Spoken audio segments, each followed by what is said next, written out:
Avis vascular centre మన దేశంలోనే the best varicose vein hospital. అంత ఇబ్బంది పెట్టరు. ఒకవేళ ఇబ్బంది పెట్టినా అంత ఎప్పుడు వెళ్ళలేదు. అంటే అంత క్రౌడ్లోకి నేను ఎప్పుడు వెళ్ళలేదు. నేను తిరిగేది కూడా తక్కువే, ఇంట్లోనే ఎక్కువ. సో అంత ఇబ్బంది ఏం రాలేదు. కానీ ఎంజాయ్ చేస్తాను. ఎవరు వచ్చినా ఎవరు అడిగినా వెళ్తే ఫ్యామిలీతో వెళ్తా. ఫ్యామిలీతో ఉన్నప్పుడు ఇంకా ఫైన్ అంత మూమెంట్. ఈ క్రేజ్ వల్ల, ఈ ఫేమ్ వల్ల నేను చేయాలనుకున్న పని ఇది చేయలేకపోతున్నాను, ఇది ఒక్కటి మాత్రం నాకు బాధగా ఉంది అంటే, ఇంత ఆనందం రావడం వల్ల కూడా ఒక బాధ ఉంది అనిపిస్తుంది కదా. సో అది ఏం పని? ఇప్పుడు అంటే మా ఫ్యామిలీతోనే నేను ఏదైనా రెస్టారెంట్కి వెళ్ళినా, ఎనీథింగ్ ఏ పనికి వెళ్ళినా పక్కా అక్కడ సాంగ్ ఉంటుంది. రాను బొమ్మాయికి రాను సాంగ్ ఉంటుంది. నేను ఏదో పనిలో ఉంటే ఆ సాంగ్ వేస్తే ఎవరైనా ఉంటారా చెప్పండి, ఎవరో ఒకరు ఇలా చూస్తారు కదా వచ్చారా లేదా. సో ఎవరు చూసినా వచ్చి సెల్ఫీ సెల్ఫీ సెల్ఫీ, తినే టైంలో కూడా అడుగుతారు.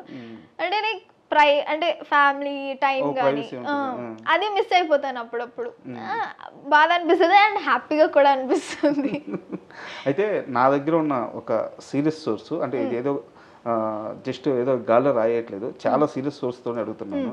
బిగ్ బాస్ ఆఫర్ వచ్చిన మాట నిజమే కదా మీకు? అంటే వచ్చింది అంటే నా వరకు అయితే రాలేదు, అంటే నాకు తెలీదు. బట్ మమ్మీ మేబీ అవుతున్నట్టుంది, డిస్కషన్ అవుతున్నట్టుంది. అదే ఈ సీజన్ బిగ్ బాస్ లోకి మిమ్మల్ని పంపించాలని చాలా సీరియస్ ప్రయత్నం అనుకున్నారు. అవును అనుకున్నారు. బట్ నేను వెళ్ళడం అనేది నాకే ఇష్టం లేదు. ఫస్ట్ ఆఫ్ ఆల్ వాళ్ళు పంపిద్దామన్నా మా మమ్మీ ఓకే అనుకున్నా, నాకే ఇంట్రెస్ట్ లేదు. బికాజ్ నేను బయటకు వెళ్తే ఇట్లా అడుగు బయటకు పెట్టినా మా మమ్మీతో వెళ్తాను అనమాట. ఎటు వెళ్ళినా ఎక్కడున్నా సరే మమ్మీ ఉండాలి, లేకపోతే డాడీ ఉండాలి. అలాంటి సిచ్యువేషన్లో 100 days ఇలా బిగ్ బాస్ హౌస్లో ఒక్కదాన్నే ఉండాలి నా వల్ల అస్సలు కాదు. పక్కా విల్ బి ఎమోషనల్. నేను ఒక ఎమోషనల్గా కానీ నా పని నేను చేసుకోవడానికి కానీ నా వల్ల అస్సలు కాదు. సో మమ్మీ కుర్చీ అనమాట. నేను కష్టం. సీజన్లో కల్లా టాప్ 3 మెంబర్స్ ఎవరైతే ఉంటారో వాళ్ళకి రెమ్యునరేషన్స్ ఇస్తారు కదా, మీరు కూడా ఆ టాప్ 3లో ఒక పర్సన్ బిగ్గెస్ట్ రెమ్యునరేషన్ ఆఫర్ చేశారు. సో ఆ విషయం కూడా తెలుసు నాకు. అంత అమౌంట్ వదులుకోవడానికి రెడీగా ఉన్నారు అమ్మ కోసం? అఫ్ కోర్స్ రెడీగా ఉన్నాను. ఇంకా అదే నిజంగా నా వల్ల అవుతుందంటే నేనే వెళ్ళేదాన్ని, బట్ నా వల్ల అస్సలు అవ్వదని ఫిక్స్ అయిపోయాను. ఓకే. అండ్ అమ్మ గురించి చెప్పారు కాబట్టి నాకు ఒక విషయం తెలిసింది. అంటే ఇప్పుడు మీరు చాలా సాంగ్స్ చేశారు, ఇప్పుడు హీరోయిన్గా చేస్తున్నారు. మీ కాస్ట్యూమ్స్ కానీ, మీకు సంబంధించిన చిన్న చిన్న జ్యువెలరీస్ కానీ, కాస్ట్యూమ్ అన్ని, బట్టల నుంచి కానీ, హెయిర్ స్టైల్ కేవలం మీకోసమే మీ అమ్మగారు ఈ వర్క్ అంతా నేర్చుకున్నారంట నిజమేనా? అంటే ఈ వర్క్ అంతా చిన్నప్పటి నుంచి చేసిందే అనమాట. ఎందుకంటే నేను షూట్స్కి వెళ్ళడం, చిన్న రీల్స్కైనా సరే మా మమ్మీ నన్ను చాలా బాగా రెడీ చేస్తుంది. స్కూల్లో ఎంత చిన్న ఈవెంట్ అయినా సరే నన్ను బాగా రెడీ చేస్తుంది. సో చిన్నప్పటి నుంచే hair, dressing, makeup is common. Like నేను నా చేసుకుంటాను కొంచెం కొంచెం మేకప్, లైట్ టచ్అప్స్, ఇంకా డ్రెస్ ఏమంటారు హెయిర్ స్టైల్ మొత్తం మమ్మీనే చూసుకుంటుంది. ఇయర్ రింగ్స్, జ్యువెలరీ అన్నీ కూడా మమ్మీనే. ఏవి తీయాలన్నా ఏది చేయాలన్నా మమ్మీనే. సో అమ్మ అన్నీ చూసుకుంటుంది. షూట్కి వెళ్ళినా ఎక్కడికి వెళ్ళినా అమ్మనే. సూపర్. అండ్ మీ ఫాదర్ వచ్చేసి ఎక్కడ శ్రీరామ్ చిట్స్లో మేనేజరా? అవును. సో అంటే చాలా మిడిల్ క్లాస్ ఫ్యామిలీ అంతే కదా. బట్ ఒక్కసారిగా అంటే నేను మరీ కమర్షియల్గా మాట్లాడలేదు కానీ, ఇంత చిన్న వయసులో మీ వైపు నుంచి కూడా కాస్త సంపాదన ఇంటికి యాడ్ అవ్వగానే నాన్నకు ఒక రిలీఫ్ వచ్చి ఉంటుంది కదా ఖచ్చితంగా. అది ఎప్పుడైనా మీతో షేర్ చేసుకున్నారు, చిన్న నీ వల్ల నేను ఇంత హ్యాపీగా ఉన్నాను అంటే? డాడీ ఎక్కువ మాట్లాడరు, తక్కువ, చాలా తక్కువ మాట్లాడతారు. మమ్మీ మాట్లాడినప్పుడు విన్నాను తప్ప నేను ఎప్పుడు డాడీ నుంచి ఎక్స్పెక్ట్ చేయలేదు అనమాట. I was so happy. అంటే హెల్ప్ అవుతుంది. ఇప్పుడు కార్ తీసుకున్నాం, నా ఫైనాన్షియల్గా కొంచెం ఓకే నేను సంపాదిస్తున్నాను అన్న టైంలో కార్ తీసుకున్నాం, బ్రీజా. కార్ తీసుకున్నాం, అది ఈఎంఐకి కానీ ఇవన్నీ హెల్ప్ అవుతుంటే I was so happy and proud అనమాట. బాగా అనిపించింది. సూపర్. అయితే మూవీ రిలీజ్ అయిన తరువాత ఇండస్ట్రీలో మీ ప్లాన్స్ ఎలా ఉన్నాయి? అంటే ఎలాంటి డైరెక్టర్స్తో సినిమా చేయాలనుకుంటున్నారు, ఎలాంటి కథలను పట్టుకోవాలనుకుంటున్నారు? ఓన్లీ హీరోయిన్గా మాత్రమే అప్రోచ్ ఉండాలనుకుంటున్నారా, మంచి క్యారెక్టర్ వచ్చినా చాలు అనుకుంటున్నారా? సో నెక్స్ట్ లిఖిత ప్లాన్స్ ఎలా ఉన్నాయి ఇండస్ట్రీలో?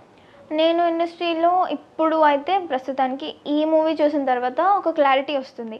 బట్ నేను ఇంకా చెప్పాలని ఏమనుకుంటున్నానంటే మంచి క్యారెక్టర్, ఒక నేను ఎలాంటి బోల్డ్ క్యారెక్టర్స్ చేయలేను. బికాజ్ నా కంఫర్ట్కి మించి నేను వెళ్ళలేనని నా ఒపీనియన్ అనమాట.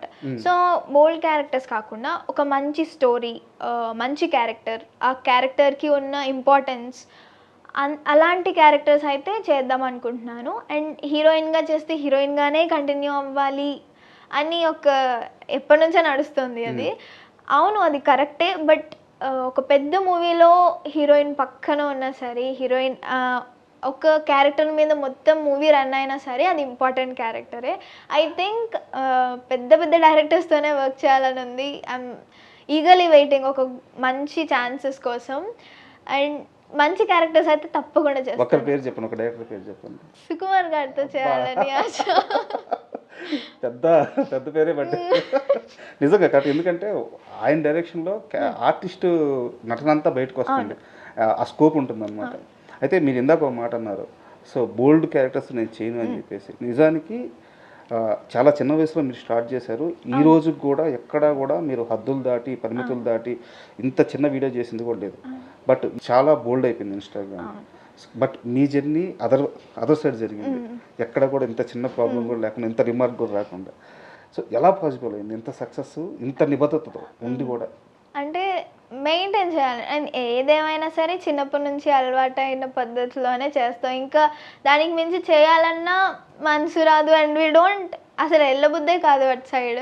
నేనైతే చిన్నప్పటి నుంచి అంతే. నాకు అంటే ఇలా నా గురించి గొప్ప చెప్తున్నానని కాదు, అంటే అది తప్పని కాదు. అంటే నాకు అలవాటు లేనిది నేను మళ్ళీ ట్రై చేసి ఇబ్బంది పడడం, ఇబ్బందిగా చెయ్యడం నాకు అస్సలు ఇష్టం లేదు. ఏదన్నా కంఫర్ట్గా ఉండాలి, కంఫర్ట్ జోన్లో ఉండాలి. సో అలానే మెయింటైన్ చేశాను తప్ప ఇంకేం లేదు. ఎంత కంఫర్ట్ చూసుకుంటున్నానో అంతే ఇంపార్టెంట్ అని నమ్ముతున్నాను. సో మీరు అది నమ్మారు, దాని మీదే ఉంటారు. So okay. And Savitri content మీరు చూసుకొని ఉంటారు. సో ఎంత నమ్మకంగా ఉన్నారు ఈ సినిమా మీద? అండ్ ఈ సినిమా మీకేమి ఇవ్వబోతుంది? ఈ సినిమా పక్కా హిట్ అవ్వాలని నేను మనస్ఫూర్తిగా కోరుకుంటున్నాను. మా టీం చాలా ఎఫర్ట్స్ పెట్టారు. డైరెక్టర్ నుంచి సెట్ వరకు మొత్తం ఎవరెవరైతే ఉన్నారో మా క్రూ మొత్తం ఎంత హార్డ్ వర్క్ చేశారో మీరు ఆ సినిమాలో చూడొచ్చు. ఆ సినిమా చూస్తే ఎంత హార్డ్ వర్క్ చేసామో మేము మర్చిపోయాము. యాక్చువల్లీ డబ్బింగ్ చెప్తున్నప్పుడు డబ్బింగ్ ఎంత కష్టమో నాకు ఈ మూవీ ద్వారానే తెలిసింది. అంటే డబ్బింగ్ నేను ఎప్పుడూ పెద్ద మూవీకి చెప్పలేదన్నమాట. ఈ మూవీకి చెప్తున్నప్పుడు నేను చాలా నేర్చుకున్నాను అనమాట. అది ఇంకా మీరు ఇంకా సినిమా చూసే తెలుసుకోవాలి మేము ఎంత ఏం చేస్తున్నామో, ఎలా చేస్తున్నామో. వాళ్ళ సపోర్ట్ ఉంటుందని కోరుకుంటున్నాం. అండ్ యాక్చువల్గా ఇండస్ట్రీలో ఏ ఆర్టిస్ట్ కొత్తగా ఎంట్రీ ఇచ్చినా సరే ఆ సినిమా హిట్ అయితే, ఆ ఆర్టిస్ట్ బాగా చేస్తే చిరంజీవి గారు ఖచ్చితంగా వాళ్ళని పిలిచి మాట్లాడతారు. మీ అమ్మగారు జీవితం అంతా వెయిట్ చేస్తున్నారు ఆ మూమెంట్ కోసం. చిరంజీవి గారి పేరు చెప్తేనే వాళ్ళు వెయిట్ చేసిన వీడియోలు చాలా ఉన్నాయి. అవకాశం వస్తే మీరు మీ అమ్మగారిని తీసుకొని చిరంజీవి గారి దగ్గరికి వెళ్ళి కలిస్తే ఆ మూమెంట్ కోసం ఎదురు చూస్తున్నారు? చాలా ఎదురు చూస్తున్నాను.